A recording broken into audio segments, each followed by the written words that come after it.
قابل احترام سامعین حضرات، معززات سامعات، یہ زندگی ہمیں موت کے لیے عطا کی گئی ہے۔ عرش والے رب نے ارشاد فرمایا، هو الذی خلق الموت والحیات لیبلوکم ایکم احسن عملا۔ اس مالک نے ہمارے ہاں ترتیب زندگی اور موت کی ہے، اس مالک الملک کے ہاں ترتیب موت اور زندگی کی ہے۔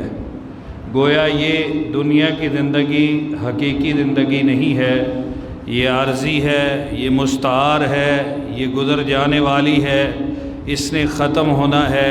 اس کے بعد ابد الاباد والی زندگی بعد میں آئے گی، جو ہمیشہ ہمیشہ کی زندگی ہوگی۔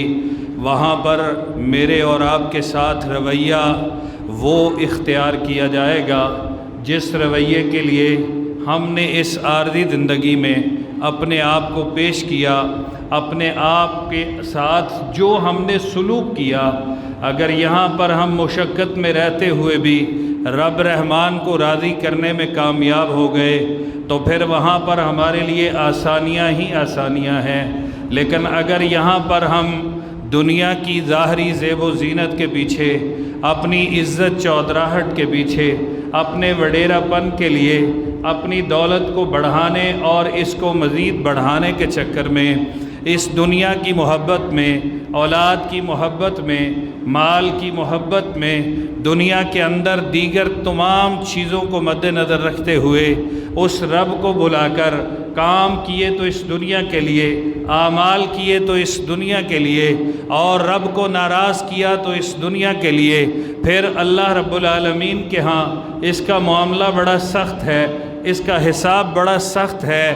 سامعین محترم، ایک اٹل حقیقت ہے، ایک واضح چیز ہے جو آ کر ہی رہنے والی ہے، اور اس کا معاملہ یہ ہے کہ اس کے وقت کے بارے میں کسی کو نہیں معلوم کہ اس نے کب آنا ہے۔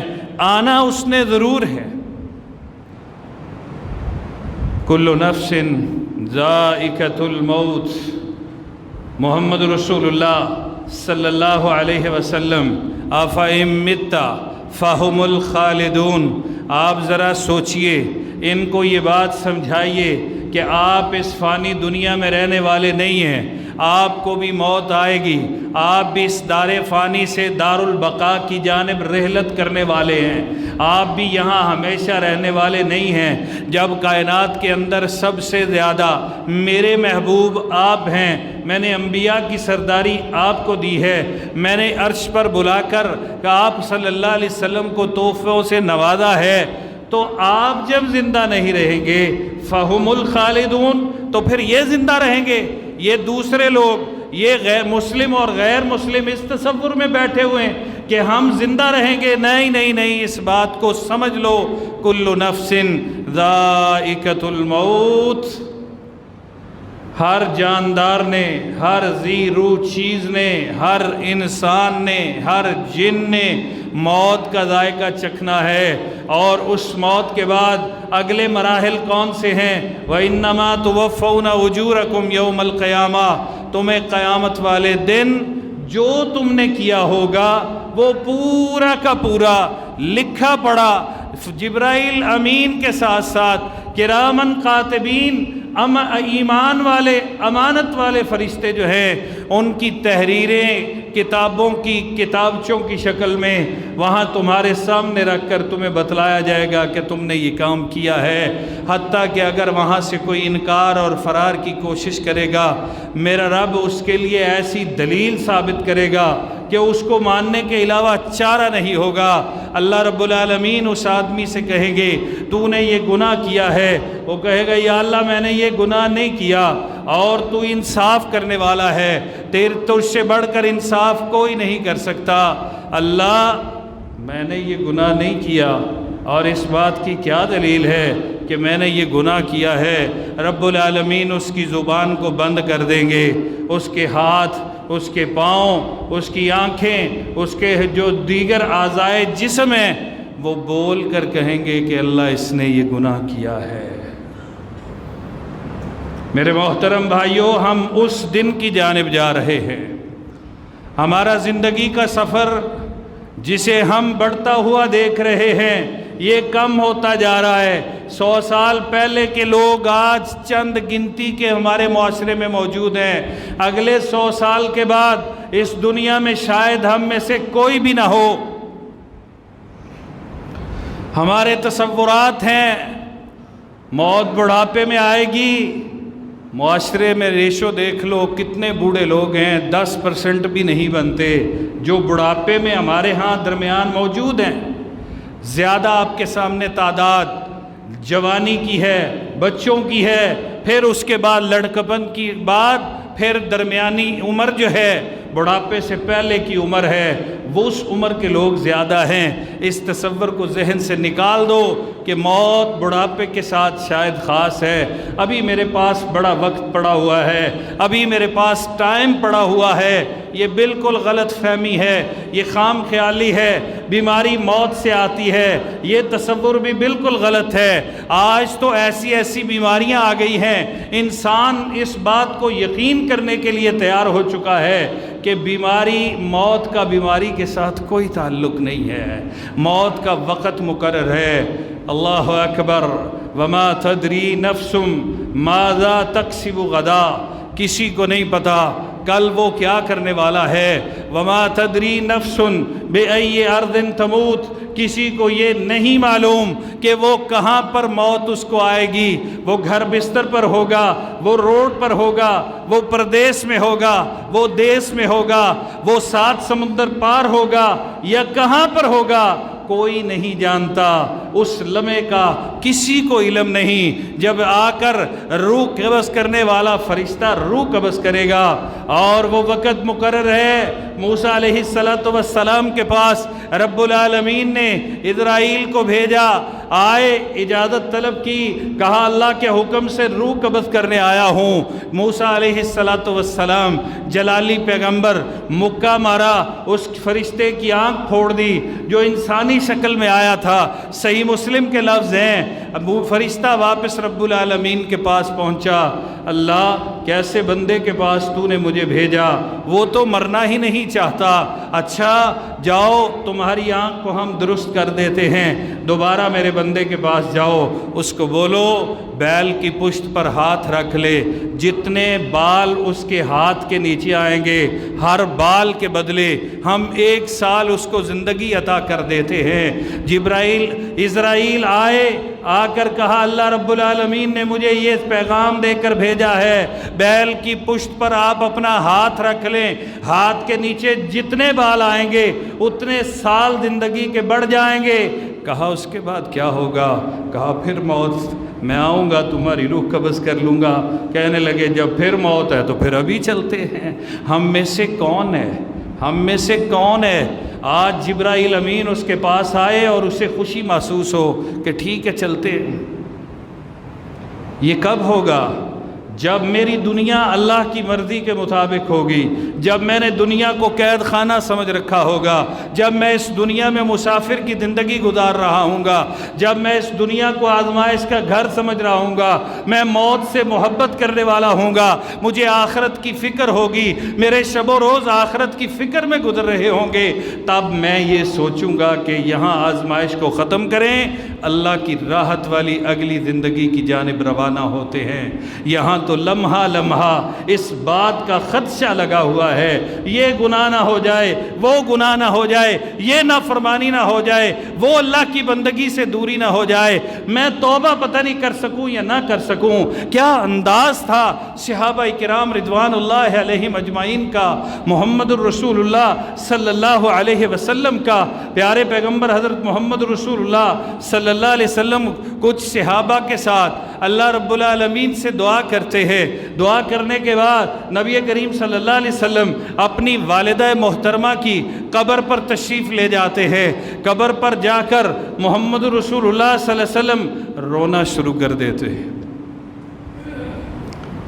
مائیں چیز ہی ایسی ہوتی ہیں، ان کی جدائی ہر عمر میں رلا دیتی ہے۔ اللہ جن کی مائیں اس دنیا میں نہیں ہیں ان کو کروٹ کروٹ جنت الفردوس نصیب فرمائے۔ اللہ میری والدہ محترمہ کو بھی جنت الفردوس میں جگہ عطا فرمائے۔ محمد رسول اللہ صلی اللہ علیہ وسلم خود بھی روئے، صحابہ کو بھی رلایا۔ جب آپ فارغ ہوئے، صحیح حدیث کے لفظ ہے، آپ نے کہا میرے ساتھیو، میں نے اللہ سے دعا کی کہ یا اللہ مجھے اجازت دے دے، میں اپنے والدین کی بخشش کی دعا کرنا چاہتا ہوں، مجھے اجازت نہیں دی گئی۔ میں نے کہا رب العالمین اگر ان کے لیے دعائے بخشش، یاد رکھیے غم مٹانے کے لیے دعا اتنا بڑا نسخہ ہے کہ محمد رسول اللہ صلی اللہ علیہ وسلم مانگ رہے ہیں۔ بخشش کی دعا کیا کرو والدین کے لیے۔ جب بندہ، اولاد، بھائی، بیٹے دنیا میں کسی کی بخشش کی دعا کرتے ہیں، اللہ کی جنت میں اس کا درجہ بلند ہو جاتا ہے۔ آپ نے ارشاد فرمایا، میں نے کہا اللہ رب العالمین پھر مجھے یہ اجازت دے دے، میں اپنی ماں کی قبر کی زیارت کرنا چاہتا ہوں۔ اللہ نے مجھے اجازت دی، آج میں آیا ہوں میری ماں کی یاد نے، جسے شاید میں نے دیکھا بھی نہیں ہے یا اس عمر میں دیکھا ہے کہ میرے ذہن میں اب نین نقش بھی نہیں ہیں، لیکن میں اس کے لیے اللہ رب العالمین کے سامنے زار و زار رویا، تم کو بھی رلایا۔ میرے ساتھیو، قبرستان کی زیارت کیا کرو، یہ آخرت کو یاد دلا دیتے ہیں۔ سامعین محترم، نوٹ فرمائیے، دل سخت ہو گیا نا، عبادت میں دل نہیں لگتا، توبہ کی جانب دل مائل نہیں ہو رہا، عبادت میں لذت نہیں آ رہی، نماز مجبوری میں پڑھ رہے ہیں یا بہت سارے پڑھنے کے لیے نہیں آ رہے۔ حضرات آئیے ذرا میں آپ کو بتلاتا ہوں کرنے کا کام کیا ہے۔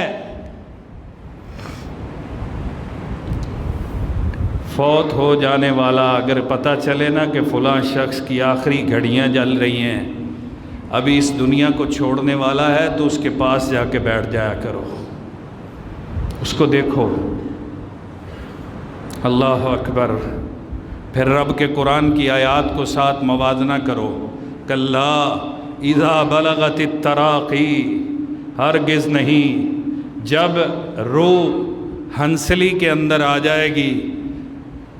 کلا اذا بلغت التراقی وقیل من راق، بلاؤ دم کرنے والے، درود کرنے والے، جن کے ساتھ تمہاری نسبتیں تھیں، جن سے تم محبت کرتے تھے، جو تمہارے لیے دنیا میں راحتیں کرتے تھے، آج لے کر آئے نا وہ قیل من راق، کوئی ڈاکٹر، کوئی معالج، کوئی دم کرنے والا، دنیا کے اندر کسی بیماری کا جس بھی ذریعے سے علاج ہو سکتا ہے، آج روح قدموں سے، پاؤں کی انگلیوں، ناخنوں سے لے کر پورے جسم سے نکل کر یہاں پر آ کر رک گئی ہے، گلے کی آواز بدل گئی ہے، اور اللہ کا چیلنج ہے، لاؤ کسی دم کرنے والے کو کہ اس ابھی روح پوری نکلی نہیں ہے، اس ہنسلی کے اس نرخرے سے آپ کی روح کو وہ پیچھے جسم میں لوٹا دے۔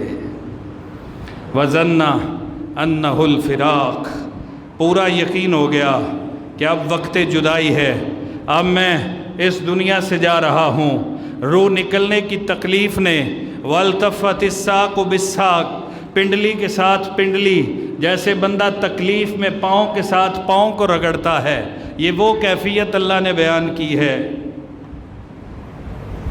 سامعین محترم، محمد الرسول اللہ صلی اللہ علیہ وسلم بھی اس کیفیت سے گزرے۔ آپ پر بیماری کا غلبہ ہے، غشی کے دورے ہیں، رب رحمان نے کیا فرمایا؟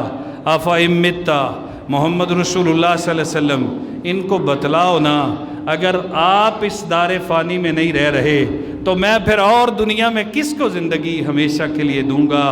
اللہ کے رسول صلی اللہ علیہ وسلم پر غشی کے دورے ہیں، بیماری کی کیفیت ہے، جس کا اظہار حجۃ الوداع کے موقع پر ہی ہو گیا تھا، جب اللہ رب العالمین نے یہ آیت نازل فرمائی تھی کہ آج کے دن میں نے تمہارا دین تم پر مکمل کر دیا ہے۔ صحابہ کہتے ہیں ہمیں تبھی پتہ چل گیا تھا، پیغمبر دنیا میں دین کی تکمیل کے لیے تشریف لاتے ہیں، دین مکمل ہو گیا۔ محمد رسول اللہ اللہ ہمارے درمیان نہیں رہیں گے تب، اور آپ کی رحلت کے دن تک ٹوٹل 83 دن لگے ہیں، لیکن 17 دن پہلے آپ کی حالت خراب ہو جاتی ہے۔ محمد رسول اللہ صلی اللہ علیہ وسلم پر غشی کے دورے ہیں، آپ کو اتنا شدید بخار ہے کہ آپ کو ٹپ میں بٹھا کر پانی کی مشقیں آپ کے اوپر ڈالی جا رہی ہیں، تکلیف ہے کہ کم نہیں ہو رہی، حتیٰ کہ رسول اللہ صلی اللہ علیہ وسلم کی طبیعت زیادہ خراب ہو جاتی ہے، غشی کا دورہ ہے، عشاء کی نماز ہے، صحابہ احترام کے ساتھ مسجد نبوی میں بیٹھے ہوئے ہیں،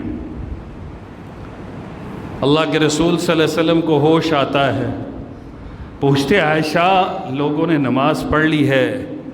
کہا نہیں، اللہ کے رسول آپ کا انتظار کر رہے ہیں، میرے مسجد کے اندر 1 یا 2 منٹ امام کے انتظار میں میری حالت کیا ہوتی ہے، اصحاب محمد کی حالت کیا تھی۔ اللہ کے رسول کوشش میں ہیں کہ میں اٹھوں اور اپنے جانثاروں کو جا کے نماز پڑھا دوں، دوبارہ غشی کا دورہ آتا ہے، پھر کافی دیر کے بعد ہوش آتی ہے، کہا عائشہ لوگوں نے نماز پڑھ لی ہے؟ نہیں، اللہ کے رسول آپ کا انتظار ہو رہا ہے۔ کافی دیر کے بعد 2 یا 3 مرتبہ کے بعد آپ صلی اللہ علیہ وسلم کو اندازہ ہو گیا کہ اب میں باہر نکل کر اپنے اصحاب کو نماز نہیں پڑھا سکوں گا، فرمایا مروا ابا بکر فلیصلی بالناس، عائشہ ابو بکر کو حکم دو، میرے مصلی کا وارث وہ ہے، کھڑا ہو جائے لوگوں کو نماز پڑھا دے۔ کہا اللہ کے رسول صلی اللہ علیہ وسلم، عائشہ سمجھتی ہے میرا باپ نرم دل ہے، آپ صلی اللہ علیہ وسلم کے مصلی اور امامت آپ صلی اللہ علیہ وسلم کا خلیفہ بننے کا شاید وہ بوجھ اٹھا نہیں سکیں گے، آپ ایسا کریں 14 سال بعد پیدا ہونے والا آج نبی کے گھرانے میں اختلاف ڈھونڈتا ہے، آج کہتا ہے خلافت پر قبضہ ہو گیا، اللہ کے بندے ذرا سوچ صحیح، حدیث کو سن تو صحیح۔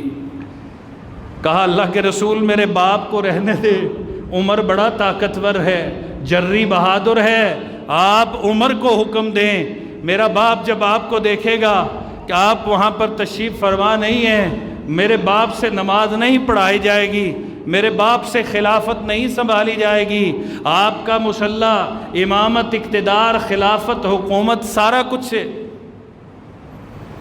کہا عائشہ مروا ابا بکر، 3 بار ارشاد فرمایا ابو بکر کو آرڈر دے دو، آج نماز پڑھائے گا تو ابو بکر پڑھائے گا۔ نماز ابو بکر رضی اللہ تعالیٰ عنہ نے شروع کر دی، اللہ کے رسول صلی اللہ علیہ وسلم کی طبیعت سنبھلی، صحابہ کو حکم ہوا، کندھوں پہ اٹھایا، اللہ کے رسول صلی اللہ علیہ وسلم کو مصلی امامت کے قریب لے کر گئے، ابو بکر نے پیچھے ہٹنا چاہا، ہاتھ کے اشارے سے روک دیا، آپ ساتھ بیٹھ گئے، صحابہ کہتے ہیں ابو بکر کو اللہ کے رسول نماز پڑھا رہے تھے، ابو بکر صحابہ کو نماز پڑھا رہے تھے۔ اور جب حضرت زبیر اور حضرت علی رضی اللہ تعالیٰ عنہ آپ کو باہر لے کر آئے، اس وقت محمد رسول اللہ صلی اللہ علیہ وسلم کی حالت یہ تھی، وہ میرے عظیم الشان پیغمبر کہ جنہوں نے جوانی کے اندر ایک بار طاقت کا مقابلہ کیا تھا، آپ چمڑے کے ایک ٹکڑے پر کھڑے ہو گئے تھے اور لوگوں کو کہا تھا جتنے مرضی مل کے میرے پاؤں کے نیچے سے چمڑا کھینچ کے دکھاؤ۔ عرب کے مانے جانے پہلوان میرے محمد کی صلی اللہ علیہ وسلم کے قدموں سے چمڑا نہیں کھینچ سکے تھے، لیکن آج جب علی المرتضیٰ نے اٹھایا ہوا تھا تو رسول اللہ صلی اللہ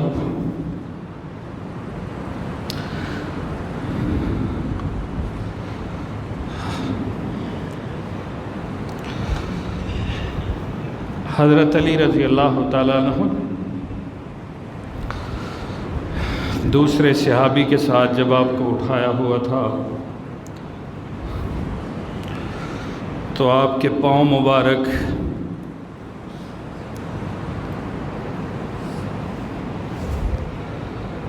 حضرات آپ کے پاؤں مبارک زمین پر لکیریں کھینچ رہے تھے۔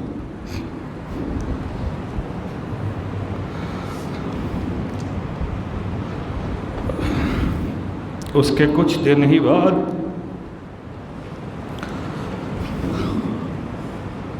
آقا نامدار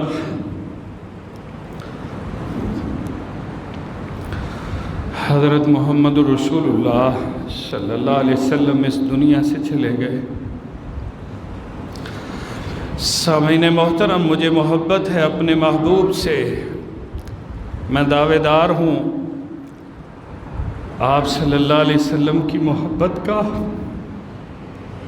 لیکن کبھی سوچا میں جنت میں آپ کا ساتھ چاہتا ہوں؟ آپ نے کبھی سوچا ہے؟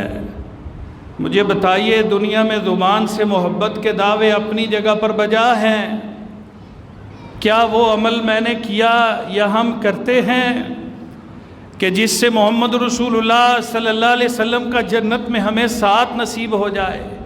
یہ احساس ہمیں ایک دن میں کتنی بار ہوتا ہے کہ میں جنت کے اندر اپنے پیارے حبیب کا ساتھ لینا چاہتا ہوں۔ پھر میرے پیارے پیغمبر نے ارشاد فرمایا قیامت والے دن وہ بندہ میرے سب سے قریب ہوگا جو سب سے زیادہ مجھ پر درود پڑھتا ہوگا، جو سب سے زیادہ مجھ پر سلام پڑھتا ہوگا۔ آج سحری سے لے کر جمعہ تک میں اپنے آپ کو میزان میں رکھتا ہوں، آپ اپنے آپ کو میزان میں رکھیے۔ دعوی محبت تو بڑا مضبوط ہے، دلیل محبت بڑی کمزور ہے۔ کتنی بار میں نے اپنے پیارے آقا پر درود بھیجا ہے۔ کہا صحابی نے اس کو خیال گزرا جس ربیع بن کعب نے ساری زندگی خدمت کی تھی، محمد کریم خوش ہو گئے اس کی خادمیت سے۔ کہا ربیع مانگو، کیا مانگتے ہو؟ ربیع نے ساری زندگی پیارے حبیب کی خدمت کی تھی، مانگا۔ اور یہاں ہم جو ملازم رکھتے ہیں، اللہ کی قسم وہ شام کو گھر جاتے ہیں، ہماری غیبت اور چغلی کرتے ہیں، وہ ہم سے دکھے دل لے کر جاتے ہیں، وہ ان کا بس چلے، وہ ہمارے پاس کام نہیں کرنا چاہتے، ہم ان کو ڈانٹتے ہیں، ہم ان کو جھڑکتے ہیں، ہم ان کا دل توڑتے ہیں۔ محمد رسول اللہ صلی اللہ علیہ وسلم کا خادم کہتا ہے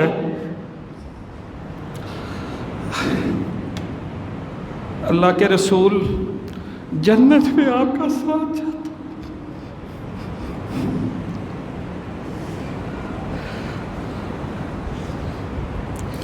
مجھے جنت میں آپ کا ساتھ چاہیے۔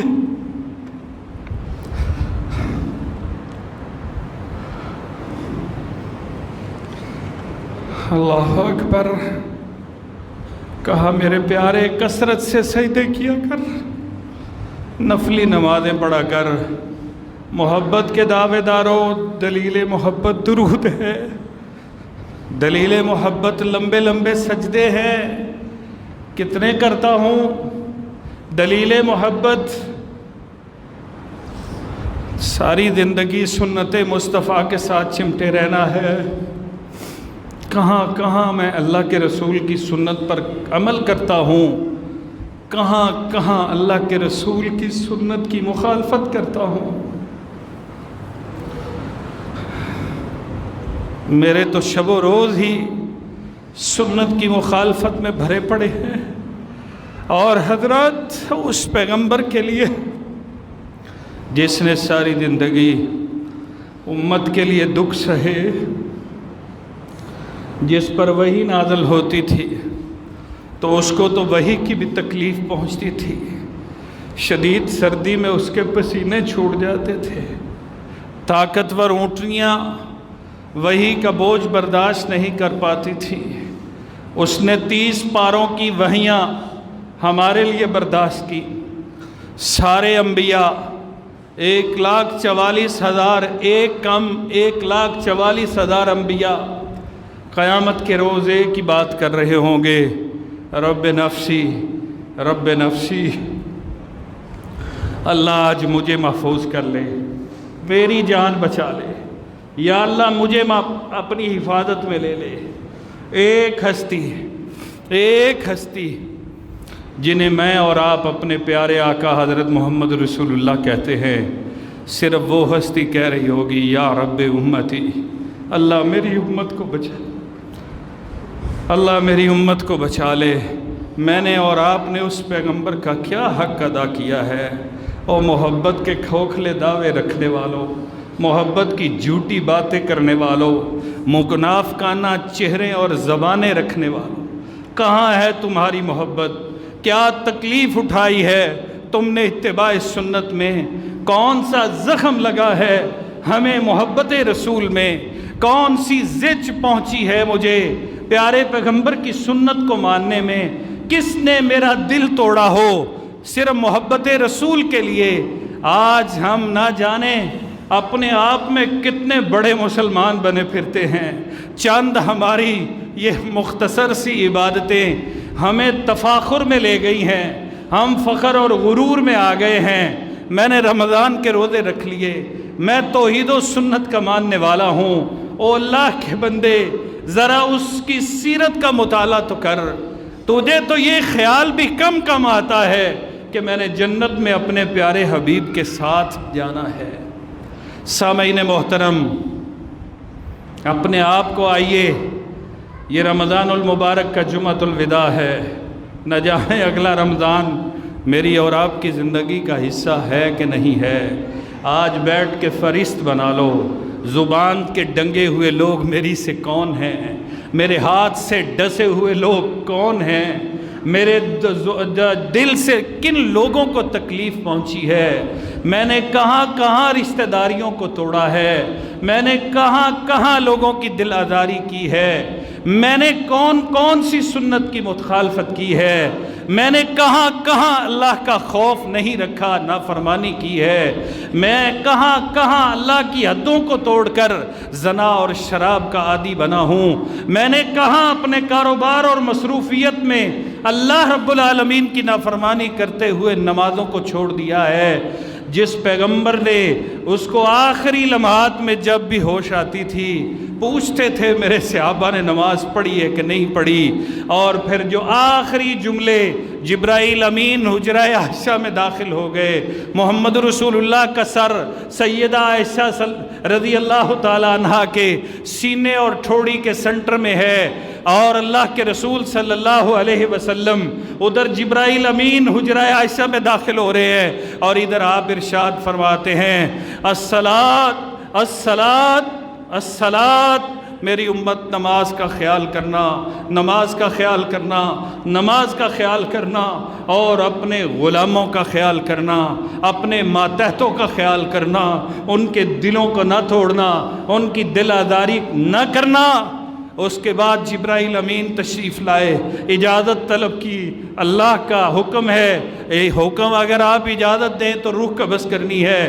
عرش والے کی طرف ہاتھ اٹھا کر کہا اللہم فی الرفیق الاعلی، میں اپنے سب سے بڑے دوست کی جانب جا رہا ہوں۔ سامعین محترم، باتیں مجھے بھی بہت آتی ہیں، بحث تمہیز ہم سارے ہی بڑی کر لیتے ہیں، دلائل کی دنیا کے بھی ہم بادشاہ ہیں، ہم سے کسی موضوع پر بات کر لو، ہم دوسرے کی باری نہیں آنے دیں گے، وہ سیاست ہو، وہ معیشت ہو، وہ معاشرت ہو، وہ دوسروں کا گوشت کھانا ہو، غیبت کرنی ہو، چغلی کرنی ہو، دوسرے مسلمانوں کو لوگوں کو ان کی شکایتیں لگانی ہو، پھر دیکھنا ہماری زبان، ہماری ذہانت، ہماری فراست، جھوٹ بولنا ہو، دغا دینا ہو، لوگوں کا مال ہتھیانا ہو، لوگوں کا مال لوٹنا ہو، سجی دکھا کے کھبی مارنی ہو، پھر دیکھو تم ہم کتنے ماہر ہیں۔ ایک وہ بھی منظر ہوگا جب رب العالمین، اللہ اکبر، ابو درداء رضی اللہ تعالیٰ عنہ، ابو ہریرہ رضی اللہ تعالیٰ عنہ رونے لگ گئے، موت کا وقت قریب آیا۔ ابو ہریرہ کیوں روتا ہے؟ کہا فکر اس بات کی نہیں ہے اس دنیا کو چھوڑ رہا ہوں، فکر اس بات کی ہے میرا نہ جانے کون سا گناہ ہوگا جس کی وجہ سے میرا رب مجھے پکڑ لے گا۔ ابو درداء رضی اللہ تعالیٰ عنہ کہتے ہیں میں بھی موت کے ڈر سے نہیں رو رہا، اس لیے رو رہا ہوں کوئی ایسا گناہ جسے میں نے تو معمولی سمجھ کر کیا ہو لیکن میرا اللہ اس پر مجھ سے ناراض ہو اور وہ میری گرفت کر لے، مجھے تو یہ تکلیف ہو رہی ہے اور میں محسوس کر رہا ہوں میری گردن جو ہے وہ اسرائیل نے اپنے ہاتھ میں لے رکھی ہے، میرے پاؤں میری قبر کے اندر ہے اور میں اس فکر میں مبتلا ہوں پتہ نہیں میری بخشش ہوگی یا نہیں ہوگی۔ اور جنہوں نے محمد رسول اللہ صلی اللہ علیہ وسلم کو دیکھا، جس ہستی کو دیکھنے پر جو ان نگاہوں پر جہنم کی آگ حرام ہو جاتی ہے، ان کو یہ فکر ہے اور ایک میں ہوں کہ میں دنیا و جہان کے سارے کام اپنی مرضی سے کرتا ہوں پھر بھی امت محمد سے تعلق رکھتا ہوں۔ اور میرے بھائیوں نا اللہ کی قسم ہے رمضان گزر گیا، آؤ آج اس بات کا عزم کرو ہم اللہ کا شکر ادا کریں گے جس نے ہماری زندگی میں یہ رمضان ہمیں نصیب فرمایا ہے، پھر ارادہ کریں گے، پھر توبہ کریں گے، اس رب کو منائیں گے۔ کائنات کا بدترین انسان وہ ہے کہ رمضان اس کی زندگی میں آیا اور اس نے اپنا نام جہنم کی لسٹ سے نکلوا کر جنت کی لسٹ میں شامل نہیں کیا۔ اللہ تو اپنی خاص رحمت سے ہم سب کے نام آگ والی لسٹ سے نکال کے باغات والی لسٹ میں شامل کر دے۔ سامعین محترم، حقیقت یہ ہے ہم غفلت میں ہیں، حقیقت یہ ہے اس عارضی دنیا نے ہمیں اتنا اپنی جانب مائل کر لیا ہے، اتنا کھینچ لیا ہے کہ پیارے پیغمبر کے وہ فرمان بھی بھول گئے، کن فی الدنیا کأنک غریب۔ عبداللہ ابن عمر، دنیا میں مسافر کی طرح زندگی گزارنا، وَعُدَّ نَفْسَكَ مِنْ أَصْحَابِ الْقُبُورِ، اپنے آپ کو تو مرا ہوا ہی سمجھا کر، اپنا شمار زندوں میں نہ کیا کر، کون سا لمحہ ہوگا تیری روح قبض کر لی جائے گی تجھے نہیں معلوم۔ حضرات صحابہ کرام رضوان اللہ علیہم اجمعین اس بات کو بڑی اچھی طرح سمجھتے تھے، اور پھر حضرات میں آپ کو ایک بات سے خبردار کرنے لگا ہوں، ذرا توجہ سے سن لیجئے۔ عرش والے رب نے ارشاد فرمایا تمہارے خاتمے پر میں دیکھوں گا، انما الاعمال بالخواتیم، تمہارے اعمال کا انداز حساب خاتمے پر ہوگا۔ ایک آدمی ساری زندگی نیک عمل کرتا رہتا ہے لیکن آخر میں وہ برے عمل شروع کر دیتا ہے، موت آ جاتی ہے، اللہ بروں کے ساتھ کھڑا کر دے گا۔ صحابہ کہتے ہیں ہم جنگ میں شریک تھے، ہم سب سے بڑھ کر ایک نوجوان بڑی دلیری سے لڑ رہا تھا، وہ جدھر جاتا لاشوں کے پشتوں کے پشتے لگا دیتا۔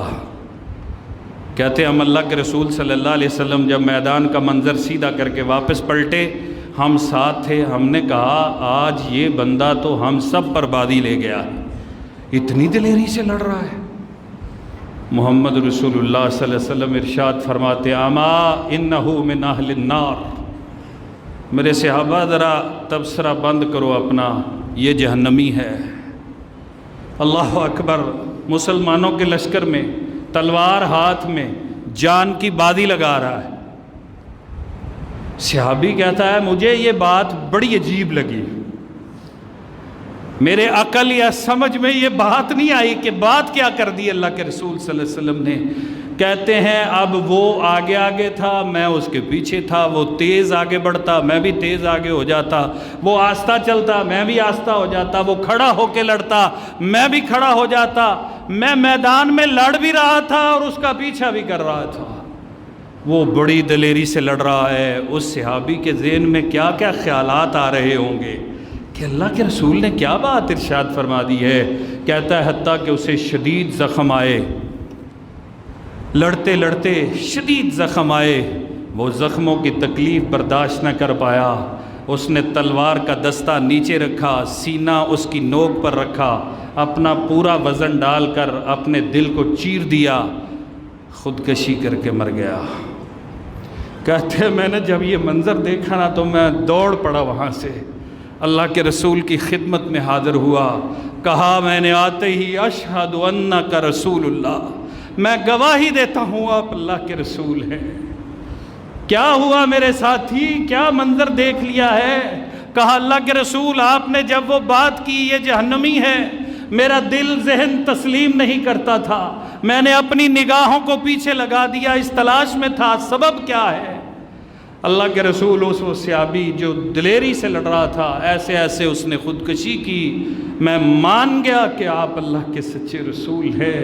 آپ صلی اللہ علیہ وسلم نے تب ارشاد فرمایا کہ آدمی جنتی لوگوں والے اعمال کرتا رہتا ہے حتیٰ کہ جب اس کی موت کا وقت قریب آتا ہے وہ جہنمیوں والے اعمال شروع کر دیتا ہے اور جہنم میں چلا جاتا ہے۔